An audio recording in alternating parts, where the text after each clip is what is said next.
Hola, muy buenas noches. Bueno, bienvenidos a este espacio del Club Cine, Música y Letra, un producto de Armoniza tu Esencia, by Beatriz.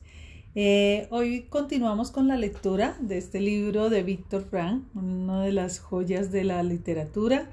Es El hombre en busca de sentido. Y es un libro que hemos venido trabajando en este ciclo de buscándole sentido a la vida, en el propósito de compartir lo que ha sido la experiencia de Viktor Frankl, que nos lo cuenta en este libro, estando en los campos de concentración nazi, y que posteriormente pues inicia o mejor, continúa el ejercicio de su profesión como psicólogo. Ya había hecho algunos trabajos en logoterapia y creo que la experiencia que él vive en los campos de concentración, pues sin lugar a dudas, complementaron ese trabajo que él ya venía desarrollando. Aquí lo que busca con este libro es contarnos un poco sobre la experiencia de lo que fue los campos de concentración, pero sobre todo comprender la psicología, lo que pasaba en la mente de las personas que se encontraban en esta situación en los campos de concentración. Y como hemos venido compartiendo, pues es una situación quizás no tan similar, quizás sí. Todo va a depender de cada uno cómo lo ha venido afrontando en esta cuarentena y la pandemia del COVID-19. Pues seguramente hay muchas cosas aquí que hemos venido compartiendo que aplican para lo que estamos viviendo hoy y que nos ayuda a través de la logoterapia, que es esa escuela que crea Viktor Frankl y que busca básicamente es comprender que a partir de lo que vivimos, las circunstancias, el dolor, los momentos difíciles, hacen parte del camino que trasegamos en la vida y que nos permite fortalecernos en nuestro carácter como seres humanos para comprender, además, primero aceptar lo que está ocurriendo, lo que nos pasa, y segundo, poder afrontar a partir de ahí muchas circunstancias, entendiéndolas como que son parte del sentido de la vida, parte del propósito, de los aprendizajes que debe tener nuestra alma y sobre todo pues de poder continuar avanzando en el camino. Para mí es un aprendizaje para el alma, ¿no? Creo que cuando nosotros venimos a esta existencia y soy convencida de la frase de que somos seres espirituales en una experiencia humana. Para mí este trasegar que hacemos en esta experiencia humana pues es para aprender algo que viene a aprender nuestra alma, y por eso quizás a veces nos enfrentamos mucho a situaciones difíciles porque requiere nuestra alma aprender algo allí en ese proceso. Y bueno, lo importante es que podamos sacar la lección, que podamos encontrarle el sentido a la vida y podamos sacar la lección que debemos aprender para a partir de ahí poder vivir mucho más tranquilos, mucho más en ese camino que nos tracemos y mucho más en esa armonía que es lo que en últimas nos va a ayudar a comprender que efectivamente hemos logrado aprender por lo menos esa lección. Bueno, habíamos dicho que estábamos en la segunda fase del proceso de internamiento en el campo de concentración. La segunda fase se llama la vida en el campo y habíamos hablado de una primera etapa que era la apatía y como todo este proceso de negación, este mecanismo de defensa que toma el ser humano cuando entra en estos estados de confrontación, y es un mecanismo de defensa para protegerse, porque si está sufriendo tanto, pues seguramente termina desbordándose tanto su psiquis como su parte emocional. Entonces, luego habíamos hablado de la segunda parte, que era la parte física, y era todo esto relacionado con los mecanismos también de defensa que se creaban para, bueno, ante una hambruna, ante el tema del cansancio, ante el tema del frío, pues poder tener también mecanismos que les permitiera sobrellevar esos momentos de hambre, digamos, de alto esfuerzo físico. Y habíamos enunciado el tema de lo relacionado con lo que le hace al cuerpo a veces los mensajes cerrados que llegan a la mente, ¿no? Aquí era a través de los mensajes que llegaban a los prisioneros de que ya casi, de que la guerra se va a acabar, de que los aliados se están ganando, de que está pasando esto, y luego decepcionarse de ello, pues eso generaba mucho afectación emocional en ellos. Y entonces un poco también lo traíamos a colación de la importancia de la mente, de con qué nutrimos también nuestra mente y qué le damos a ella. Y hablábamos un poquito de la información que nosotros generamos o de la que recibimos y que nosotros quizás a veces la tomamos sin filtro o lo mismo la entregamos sin ningún filtro.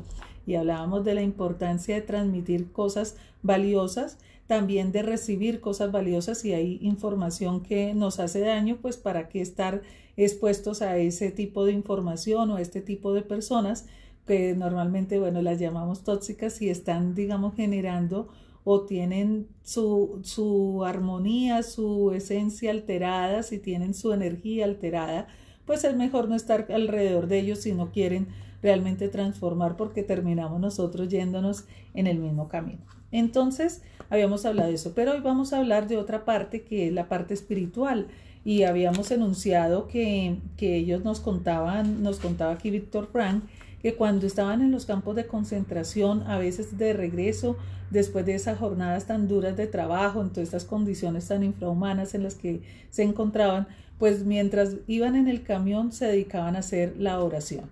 Y la oración como un medio de encuentro con esa parte espiritual, con Dios. Yo soy una convencida de que existe un ser superior. Obviamente cada quien tiene sus creencias y considero que hay muchas formas de acercarse a Él y de reconocer la divinidad a través también de la presencia que hay en el corazón de nosotros. Entonces, fui formada en una tradición, pero respeto muchísimo que cada persona que pueda acercarse, lo importante es que tenga como ese espacio espiritual, ese espacio de encuentro, ya sea a través de una oración, de una meditación, de sencillamente servir a otro ser humano, puede hacer todo eso, hace parte de esa conexión espiritual. Entonces, bueno, darle la bienvenida aquí a todas las personas mientras ya arrancamos con los temas de hoy. Yolanda, Adri, aquí Ernesto, bueno, todas las personas que nos están acompañando, y Luisfer también. Bueno, dice, una sesión de espiritismo. De vez en cuando se producían discusiones científicas en el campo. En una ocasión presencié algo que jamás había visto en mi vida anterior, aunque se relacionara tangencialmente con mis intereses profesionales, una sesión de espiritismo. Me convocó el médico jefe del campo, también recluso, que sabía que yo era psiquiatra. La reunión, rigurosamente secreta, se celebró en su pequeño cuarto privado de la enfermería. Formábamos un círculo reducido al que se agregaba de forma antirreglamentaria el suboficial de seguridad del equipo sanitario. Un prisionero extranjero invocó a los espíritus con una especie de oración. El administrativo del campo estaba sentado ante una hoja de papel en blanco y un lápiz en la mano, pero sin la intención voluntaria de escribir. En el curso de la sesión, que concluyó a los 10 minutos debido al fracaso del médium para conjurar a los espíritus, el lápiz del administrativo dibujó lentamente unas líneas sobre el papel, de las que surgió de forma bastante legible la frase B-A-E-B. Alguien aseguró que el administrativo no sabía latín y que nunca había oído esa expresión, via victis, ay de los vencidos. En mi opinión, es muy probable que hubiese oído alguna vez esas palabras sin captarlas conscientemente y que hubieran permanecido en su interior para que el espíritu de su inconsciente, la recuperara en aquel momento, meses antes de nuestra liberación y del final de la guerra. Bueno, hay que entender que obviamente Víctor Frank es una persona formada en la tradición judía, y bueno, que esta parte del espiritismo obviamente no es algo que se practique en esta tradición, y él da, bueno, una explicación, digamos, lógica de por qué esta persona que sin saber latín escribía esto. Y un poco aquí lo que quiero hacer colación es lo que estaba señalando al inicio, es que independientemente de la práctica que cada quien tenga, pues pueda acercarse a esa parte espiritual, ya sea que creamos o no en los espíritus, en las energías, en la presencia de algunos seres que quedan, digamos, contenidos en estos espacios o que están en unas dimensiones alternas a nosotros. Hay diferentes posturas y a mí a veces me encanta leer de esos temas porque creo que cada cosa aporta algo y bueno, creo que no hay verdades absolutas y se trata siempre de estar muy, muy abiertos a ver todo esto. Como digo yo, lo que sí tengo súper claro es que existe un ser superior, una energía divina y que no solamente está allá afuera, sino que está aquí adentro. Bueno, dice, la huida hacia el interior. Pese a la bajeza física y mental imperantes en el campo de concentración, podía cultivarse una profunda vida espiritual. Las personas de mayor sensibilidad, acostumbradas a una activa vida intelectual, posiblemente sufrirían muchísimo. A menudo su constitución era frágil. Sin embargo, el daño infligido a su ser íntimo fue menor, pues eran capaces de abstraerse del terrible entorno y adentrarse, a través de su espíritu, en un mundo interior más rico y dotado de paz espiritual. Solo así se explica la aparente paradoja de que los menos fornidos soportaran mejor la vida del campo que los de constitución más robusta. Para aclarar esta cuestión tengo que recurrir de nuevo a la experiencia personal. Contaré la serie de rutinas que se repetían cada mañana antes del alba cuando nos dirigíamos al lugar de trabajo. Oíamos las órdenes vociferantes: atención, destacamento, adelante. Izquierda 2, 3, 4, izquierda 2, 3, 4, izquierda 2, 3, 4, izquierda 2, 3, 4. El primer hombre me dio vuelta a la izquierda, izquierda, izquierda, gorras fuera. Todavía resuenan en mis oídos esas palabras, a la orden de gorras fuera. Atravesábamos la verja del campo enfocados por los reflectores. El que no marchaba con marcialidad recibía una patada, pero corría peor suerte el que para protegerse del frío osaba calarse la gorra hasta las orejas antes de tener permiso de hacerlo. En la oscuridad del alba tropezábamos con las piedras y pisábamos los charcos de la única carretera de acceso al campo. Los guardias nos conducían a culatazos gritándonos constantemente. Los que tenían los pies llagados se apoyaban en el brazo de su vecino. Apenas se oía una palabra. El viento helado no estimulaba la conversación. Con la boca protegida por el cuello de la chaqueta, el hombre que marchaba a mi lado me susurró de repente: si nuestras mujeres nos vieran ahora, espero que ellas estén mejor en sus campos e ignoren nuestra situación. Sus palabras avivaron el recuerdo de mi esposa. Bueno, aquí nos está señalando de lo importante que es entrar en ese interior, y yo quisiera aquí también traer a colación algo que es lo que hemos venido viviendo durante este tiempo de la pandemia y sobre todo los tiempos que ha habido de cuarentena, en que las personas pues digamos han tenido mayor restricción de salir de sus casas, algunos a veces no encontraban como qué hacer, y sobre todo lo que aquí nos habla es un poco de esas personas, claro, la diferencia entre las personas que habían trabajado su interior.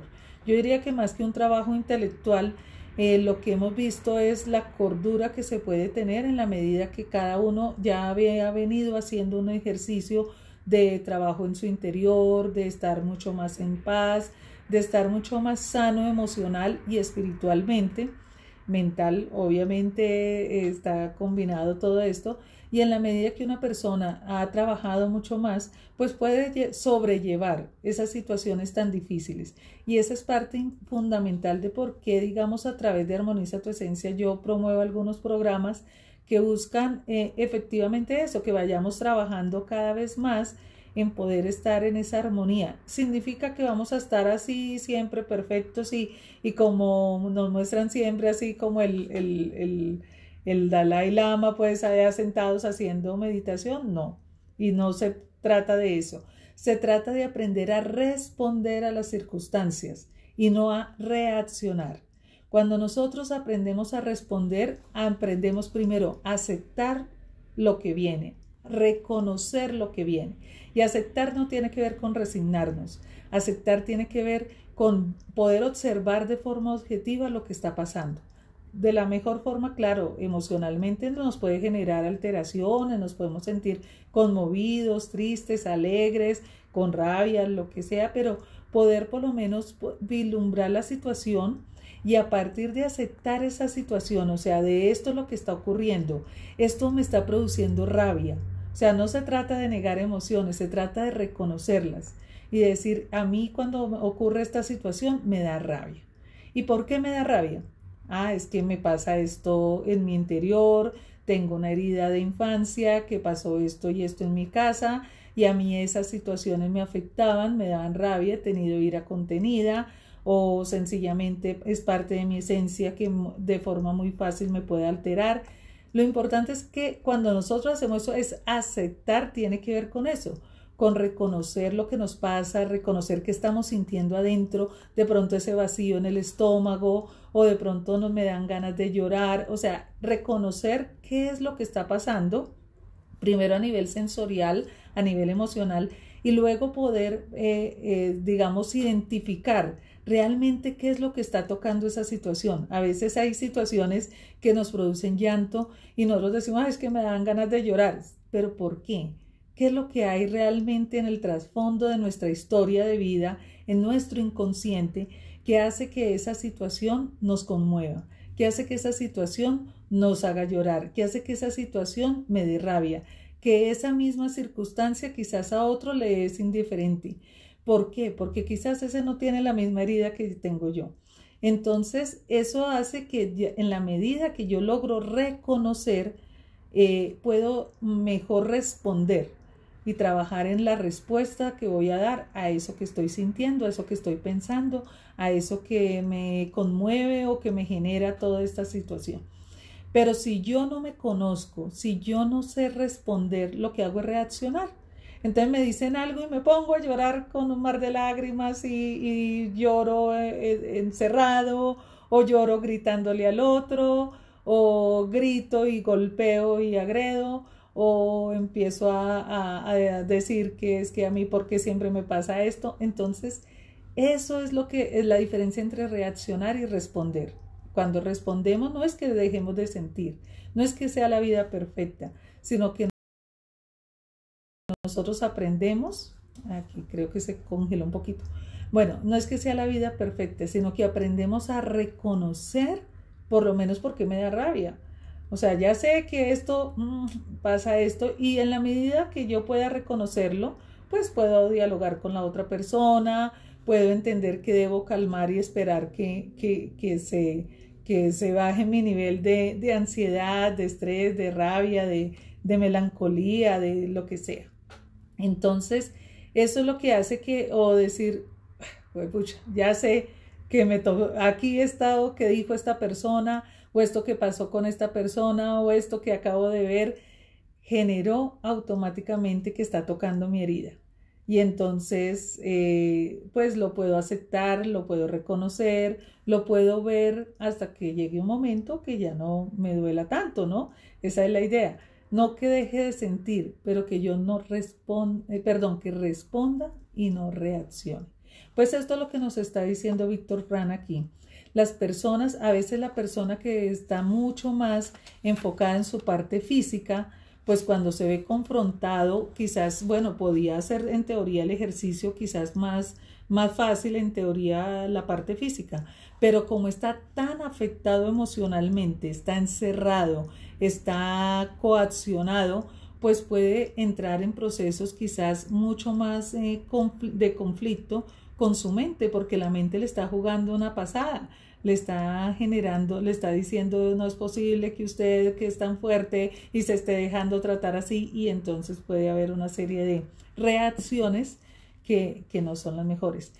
La persona que se ha trabajado desde adentro, que ya ha tenido una mayor armonía interior y ahí es donde hablamos de espiritualidad, no de religión.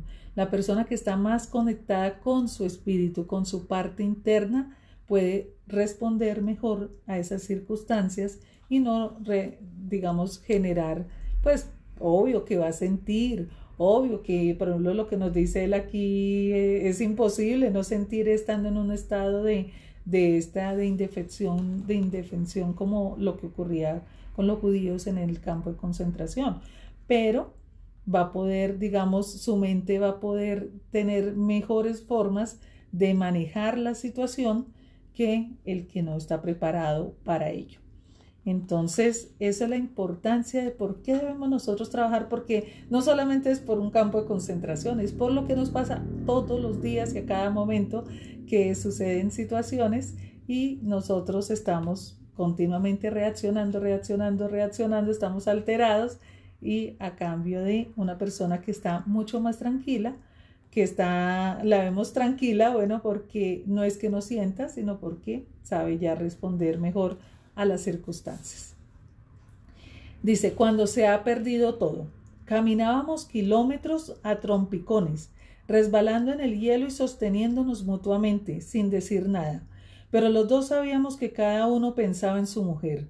Yo levantaba de vez en cuando la vista al cielo y veía diluirse las estrellas en el primer albor rosáceo de la mañana, tras una oscura franja de nubes, pero mi mente se aferraba a la imagen de mi mujer, a quien imaginaba con asombrosa nitidez. La vi contestándome, sonriéndome con su mirada franca y alentadora. Real o imaginaria, su mirada iluminaba más que el sol del amanecer. En ese estado de embriaguez un pensamiento vino a mi mente. Comprendía por primera vez la verdad contenida en las canciones de los poetas y proclamada como el conocimiento supremo por tantos pensadores. El amor es la meta última y más alta a la que puede aspirar el hombre. Percibí entonces en toda su profundidad el significado del mayor secreto que la poesía, el pensamiento y las creencias intentan comunicar. La salvación del hombre consiste en el amor y pasa por el amor. Comprendí que un hombre despojado de todo todavía puede conocer la felicidad, aunque sea solo por un instante, si contempla al ser amado.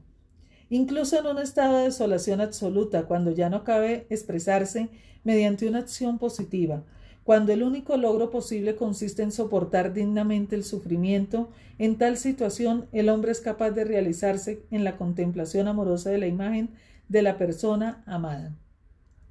Por vez primera entendí el significado de las palabras: los ángeles se abandonan en la eterna contemplación amorosa de la gloria infinita. Voy a volver a leer esa frase.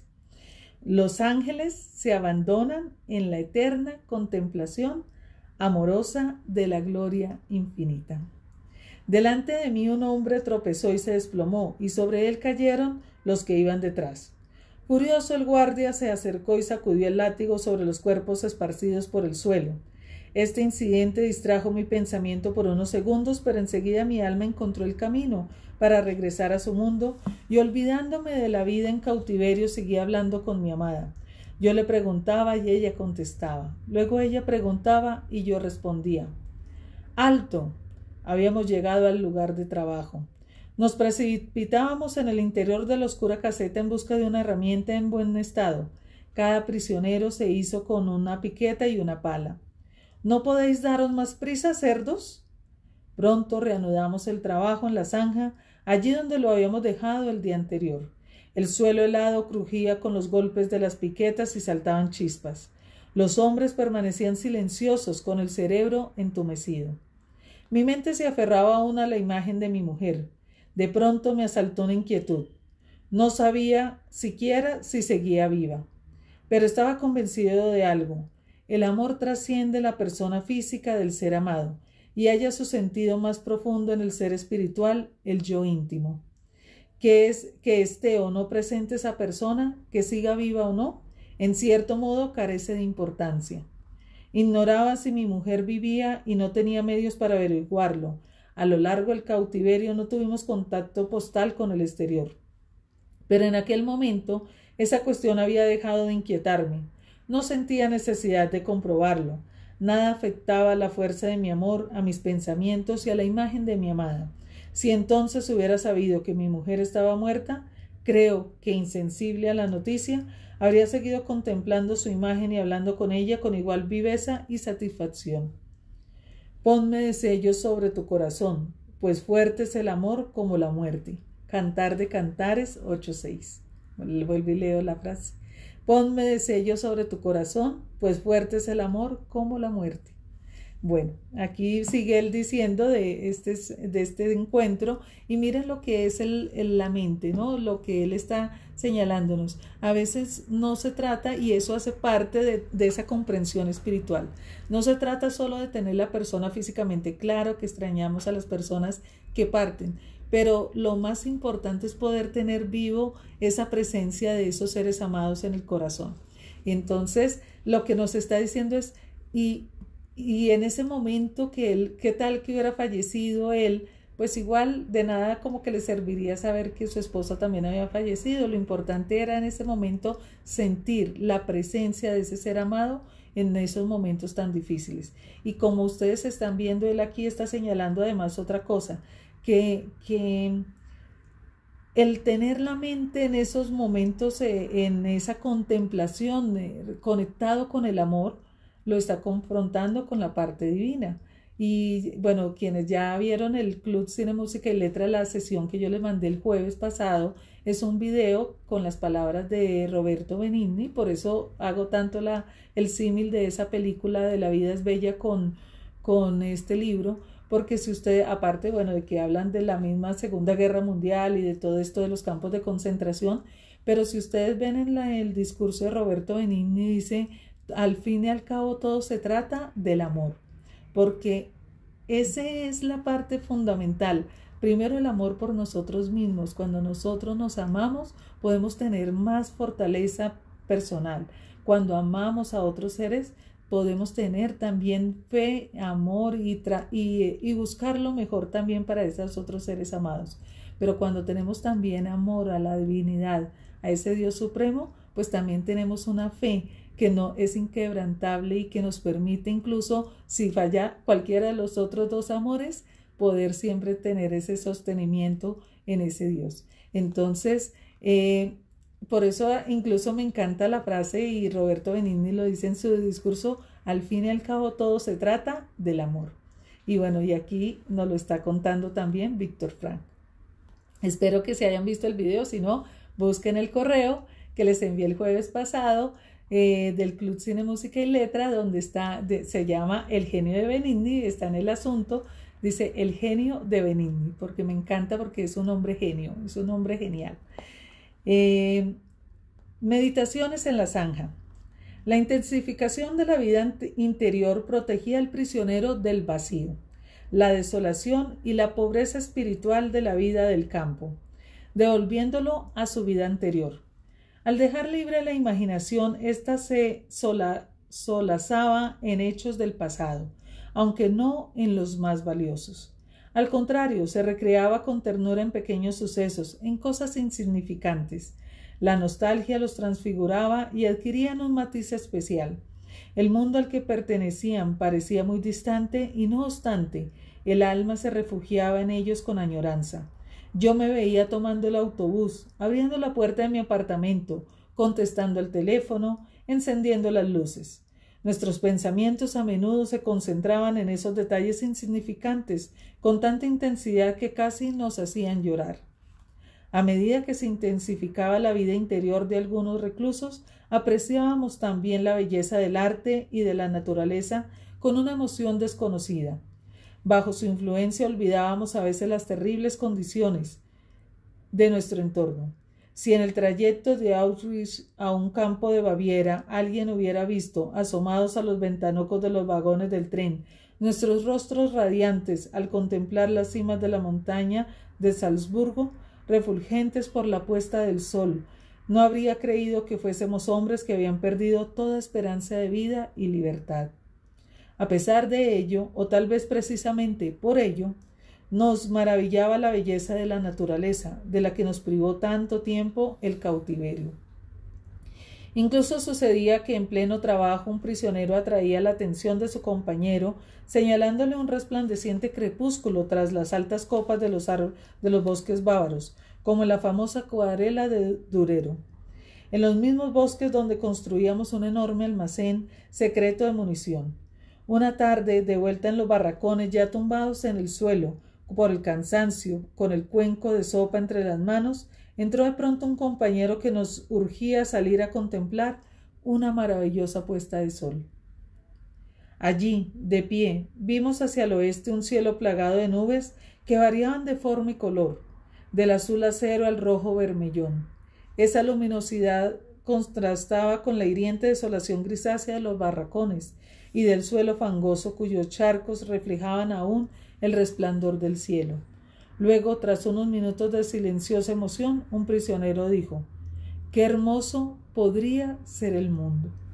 Bueno, aquí nuevamente nos está hablando de esa profundidad y que qué triste que a veces tenemos que estar en esas condiciones de necesidad para valorar cosas a veces tan simples. Bueno, él dice aquí que tan intrascendentes, pero que yo creo que cuando aprendemos a valorar eso es cuando realmente estamos presentes en la vida. A veces nos ocurren cosas y como que la vida se nos va pasando y decimos: ay, hoy no pasó nada especial, hoy no hay nada así importante, hoy no ocurrió nada. Y resulta que el solo hecho de despertarnos ya es un gran motivo de alegría y de celebración, porque no sabíamos si íbamos hoy a levantarnos, y poder que entre el sol pues es otra cosa maravillosa, y poder disfrutar de pronto del sonido de un pájaro es algo esplendoroso, y poder ver una flor y poder ver una roca y poder ver muchas cosas, y de poder compartir con alguien en nuestra mesa o de poder estar en algún espacio, todo tiene que ser un momento lindo. Por eso aquí yo quiero invitarles a que no esperemos días especiales, porque todos los días lo son. Y no podemos esperar que, bueno, tal día me voy a estrenar esto, tal día voy a comer tal cosa, tal día voy a... No, es un día especial. Si hoy lo puedes hacer, hazlo. No esperes que, no, para el día de mi cumpleaños. Claro, el día del cumpleaños podrá ser especial, pero o quizás puede ser un día normal, pero lo importante es que el día de hoy es el que tienes y es en el que puedes disfrutar. Entonces, también aprender a sacarle gusto a que todos los días sean especiales, a que no tenemos que esperar a que sea el día de X o la Navidad o el día del cumpleaños para comprar algo, para disfrutar un helado, para comernos un pedazo de torta. ¿Qué importa si de mi cumpleaños es por ejemplo, mi cumpleaños es en enero, y si yo mañana quiero comerme un trozo de pastel, pues qué rico poder ir y comprarme un trozo de pastel o prepararlo o comprarlo con alguien o compartirlo con alguien? O sea, no esperemos a los días especiales, porque los días especiales son todos. Y a veces nos pasa eso, ¿no? Que tenemos que pasar por situaciones muy difíciles para aprender a valorar que todos los días lo son. Entonces, a veces decimos: no, cuando cumpla tantos años es que hago tal cosa. ¿Y qué pasa si vas hoy, este año, o lo haces de una vez? No esperes a 5 o 10 años, no sabes si estás aquí. Yo creo que eso también es una lección que nos ha dejado esta pandemia del COVID-19, y es aprender que no sabemos qué va a pasar. A veces planeamos cosas para el futuro, pero nadie sabe qué va a ocurrir con nosotros el día de mañana. Así que hay que aprender a vivir el momento, y ese vivir el momento es incluso que si no podemos salir, si estamos en nuestra casa, pues disfrutemos lo que tenemos dentro de nuestra casa. Creo que parte de la gran complejidad que ha tenido este proceso es que muchas personas, primero, lo que hablábamos hace un momento, cada uno de nosotros estaba demasiado alterado y entramos en un espacio donde se cambian muchas circunstancias y entramos en una alteración mayor. Y la otra es que nos habíamos acostumbrado a que a veces en los hogares no había diálogo, no estábamos realmente con la pareja, no estábamos con los hijos. A veces sé que hay muchos hogares donde los padres sencillamente despachaban sus hijos temprano en la mañana, o a veces con una empleada los despachaban en la mañana y se iban a trabajar, volvían tarde de la noche, no se entendían de los hijos. Y lo digo porque lo he visto con muchas personas que les tocó estar con los hijos y era un conflicto, y uno dice: pero si son tus hijos, ¿por qué tienes que sufrirlo tanto?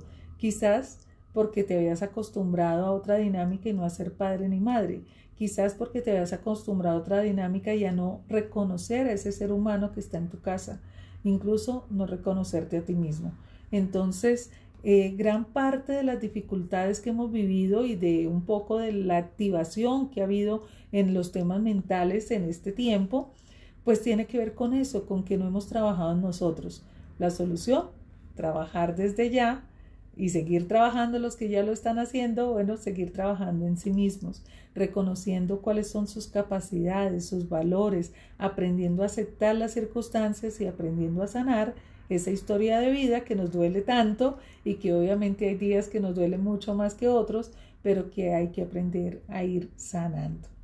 Entonces, así está aquí también estos amigos que dicen que cosas insignificantes, no, yo creo que todo tiene significado. Ahí sí no comparto con Víctor, si estuviera vivo de pronto estaría bravo conmigo, pero no comparto con Víctor Fran eso de que haya cosas insignificantes. Creo que todo lo que hacemos en un día es valioso.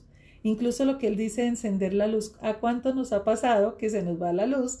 Y bueno, sufrimos muchísimo porque ya nos acostumbramos a eso. Cada cosa que se ha creado, tanto por el Dios como por el ser humano, pues ha sido para nuestro bienestar y hay que aprender a disfrutar cada cosa. Y a veces nos acostumbramos tanto a las cosas que ya no les damos valor y toca que no las tengamos para poderlas valorar. Entonces no esperemos a que nos falten para poderlas valorar. Bueno, por aquí voy saludando a mis queridos amigos de DQ, a Nancy, a Viviana y a mi querida Katica también, que ella sabe bastante porque le tocó en el área médica también todo este tema. Bueno, entonces estamos con este tema de decir valoremos, amemos lo que hacemos, valoremos cada día, no esperemos días especiales, trabajemos en nosotros. Todo eso para mí hace parte de la espiritualidad. La espiritualidad es poder venir a vivir en este trasegar de esta existencia humana, los aprendizajes que debemos hacer, aprender a vivir como en esta experiencia humana para que cuando nos vayamos, nuestro espíritu se haya ido realmente en otro nivel de conciencia. Monólogo al amanecer. En esta ocasión, mientras cavábamos una zanja, el amanecer proyectaba una luz grisácea. Gris el cielo y gris la nieve, bañada por la luz del alba. Grises los harapos que malamente cubrían los cuerpos de los prisioneros y grises sus rostros. Mientras trabajaba mi imaginación, hablaba como mi mujer. ¿O acaso quería escudriñar la razón de mi sufrimiento, de mi lenta agonía? En una violenta protesta contra lo inexorable de la muerte inminente, sentí que mi espíritu atravesaba todo el gris circundante que trascendía ese mundo desesperado. Y en algún lugar oí un victorioso sí, en respuesta a mi pregunta sobre si finalmente la vida tenía sentido. En ese momento se encendió una luz en una granja lejana, recortada en el horizonte con una pincelada de color, radiante en aquel amanecer grisáceo en Baviera. En luz in tenebris lucet, y la luz brilla en medio de la oscuridad. Traduce esto en latín, del latín. Estuve muchas horas despedazando la tierra helada. El guardia pasaba junto a mí y me insultaba, pero yo seguía hablando con mi amada. La sentía a mi lado cada vez con mayor intensidad. Tenía la sensación de que podía tocarla, que si extendía la mano alcanzaría la suya. Una sensación extraordinariamente viva. Ella estaba realmente ahí. En ese preciso instante un pájaro se posó justo delante de mí, sobre el montón de tierra extraído de la zanja, y me miró fijamente. Bueno, yo quiero traer a colación aquí todo esto tan bonito que él nos está describiendo, y eso hace parte de lo que llamamos el mindfulness, que es estar presente, y eso es parte de lo que a veces nos falta a nosotros, que sencillamente damos las cosas por sentado, que no vemos ni siquiera los colores, que si hoy preguntáramos ¿y cuál era el color del zapato que te pusiste? Tú ni te acuerdas. Entonces, imagínate mucho más el apreciar esas cosas y parte de eso, normalmente mindfulness lo traducen como que estar en el aquí y el ahora, pero eso se ha manejado de una forma a veces digamos no correcta, porque no es solamente estar aquí y ahora con la atención plena, sino es poder precisamente visualizar eso, o sea, reconocer esas cosas maravillosas que están en el mundo y que nosotros a veces no vemos. Un árbol, una planta, una piedra, una persona, y entonces no nos damos cuenta de lo que pasa.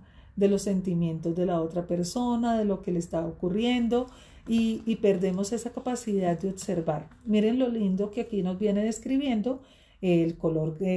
Si ustedes se percatan, entonces el grisáceo, él está diciendo luego el rojo, vermellón, el azul celeste, las nubes blancas, el sol radiante. O sea, todo eso hace parte de realmente reconocer y observar lo que está a nuestro alrededor. Entonces quiero como ir tomando de estos temitas. Entonces dice él que un pájaro se posó en su zanja y dice, y me miró fijamente. Arte en el campo. Unos párrafos atrás he hablado del arte. ¿Hay algo parecido en un campo de concentración? Depende de lo que se entienda por arte. De vez en cuando se improvisaba algo parecido a un espectáculo de cabaret. Se despejaba temporalmente un barracón, se apiñaban unos bancos y se planeaba un programa. Allí iban por la noche los privilegiados, los capos, y los que no tenían que realizar largas marchas fuera del campo.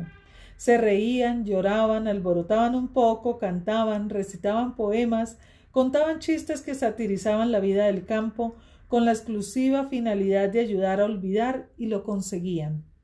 El espectáculo tenía tanto éxito que incluso algún prisionero común asistía a la función, a pesar de que podía perderse el escuálido rancho diario y estar agotado. Al principio del internamiento nos permitían reunirnos en un cuarto de máquinas, a medio construir para saborear durante media hora, el tiempo de descanso, la ración de sopa, aguachirle que pagaba la empresa constructora. Al entrar, cada uno recibía un cucharón de esa sopa aguada. Mientras la sorbíamos con avidez, un prisionero italiano encaramado en una cuba entonaba arias italianas. Su buena voz era envidiable. Disfrutábamos enormemente el recital y el italiano se garantizaba una ración doble del fondo del perol, es decir, con guisantes. En el campo se premiaba no solo el entretenimiento, sino también el aplauso. A mí, por ejemplo, podría haberme protegido, y fui muy afortunado en no necesitarlo, el capo más temido del lawyer, conocido con razón con el sobrenombre del capo asesino. Sucedió así. Una tarde tuve el gran honor de ser invitado una vez al cuarto donde había tenido lugar la sesión de espiritismo. Se habían reunido los mismos amigos íntimos del médico jefe y de nuevo, de forma antirreglamentaria, el suboficial de seguridad del equipo sanitario. Entró por casualidad el capo asesino y le pidieron que nos recitara alguno de sus poemas, tristemente célebres en el campo. No se hizo rogar. Sacó de inmediato una libreta y leyó algunos fragmentos de su arte literario. Me mordía los labios hasta sangrar para no reírme al escuchar sus poemas de amor. Posiblemente ese esfuerzo me salvó la vida. Aplaudí con adulador entusiasmo. Esto podía suponer un trato de favor si era asignado a su cuadrilla, a la que ya un día me habían destinado, y me había bastado con aquella experiencia. Resultaba útil en todo caso que el capo asesino lo conociera uno desde una perspectiva favorable, por tanto aplaudía con todas mis fuerzas. Desde luego, cualquier tentativa de hallar arte en el campo adquiría en general aspectos grotescos. La sensación artística, me parece, surgía del fantasmagórico contraste entre lo chusco del espectáculo y la desolación de la vida en el campo como telón de fondo. Nunca olvidaré que en la segunda noche en Auschwitz la música me despertó de un sueño profundo. El vigilante del barracón celebraba una especie de fiestecilla en su cuarto, cerca de nuestra puerta. Voces achispadas tarareaban conocidas canciones. De pronto se hizo el silencio y un violín tocó en la noche un tango desesperadamente triste, una melodía desconocida y quizá por eso más atractiva. El violín parecía llorar, y una parte de mí también lloraba. Aquel día alguien cumplía 24 años, alguien que dormía en algún lugar de Auschwitz, tal vez solo a unos cientos de metros de mí, y aún así por completo inalcanzable. Ese alguien era mi mujer. Bueno, aquí nos está hablando de otro espacio que hace parte también de la presencia espiritual y normalmente algunas personas no lo ven así, pero realmente a través del arte hay la presencia de Dios. Para mí es eso, o sea, en una pintura, en una escultura, en la música, en el teatro. O sea, todas estas artes permiten realmente conectarnos a veces con algo superior a nosotros. Cuántas veces por una melodía las emociones se desbordan y, como dice él aquí, a veces de llanto, de alegría. Entonces el arte es una de las cosas que más, y por eso siempre se compara, que se habla de las musas, porque era esa inspiración divina que llegaba a acompañar a los artistas para poder, o acompaña mejor a los artistas para poder inspirarles. Desde luego que, bueno, se han hecho alusiones a las mujeres, a una serie digamos, de rememoraciones al ser humano cuando se habla de inspiraciones, pero recordemos que también en los seres humanos habita la divinidad. Así que para mí siempre el arte es esa conexión con eso excelso y con eso divino.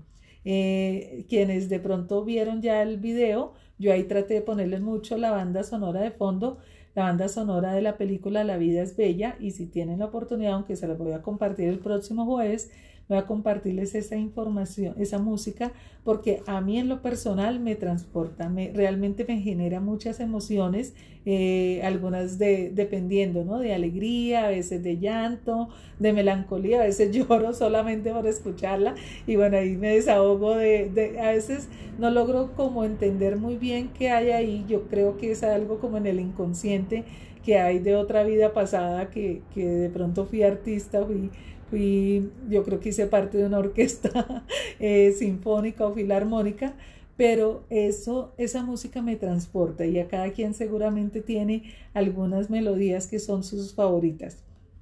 Y entonces para mí esto que él dice también hace parte de esa presencia de la divinidad. Y bueno, ya para ir cerrando hasta aquí donde vamos, hoy estábamos hablando de la presencia de la divinidad y de lo importante que es trabajar en nosotros, en nuestro interior, y en esa conexión con el yo superior, con Dios, con el sol central de la galaxia, con lo que nosotros reconozcamos como esa presencia divina y maravillosa en nuestra vida. Y como les decía al inicio, independientemente de la tradición que cada uno profese, el poder encontrarnos y conectarnos con esa divinidad nos permite superar y sobrellevar incluso situaciones adversas. Muy difícil es que para alguien que no reconozca a alguien más grande que él pueda salir de las situaciones difíciles. Y por eso es tan importante, no sé en el que cada quien crea, y por eso lo digo, sino lo importante es poder reconocer que hay seres que están más arriba de nosotros y que nos pueden ayudar. Y cuando no tenemos esa presencia en nuestra vida, es muy difícil que nosotros, cuando estemos, que no, nuestro cuerpo, nuestra mente y nuestras emociones estén caídas, pues poder tener esa fe de levantarnos. Ahí es fundamental. O sea, para mí hace parte de la existencia humana, y somos antes que nada seres espirituales, que venimos a trasegar este camino. Pero cuando no lo reconocemos, es muy difícil que un ser humano pueda salir de pronto de los hoyos o del hoyo donde se encuentra, ¿no? Hoy hablamos de toda esta presencia, de dónde está la presencia divina. Entonces hablamos primero de una sesión de espiritismo que hicieron, y que ellos hablan, bueno, que Víctor Frank dice: yo no creo mucho que sea los espíritus, pero sea como sea, había una presencia que le dictó algo, que dijo: tranquilos, que pobres los vencidos, ¿no? Hay de los vencidos.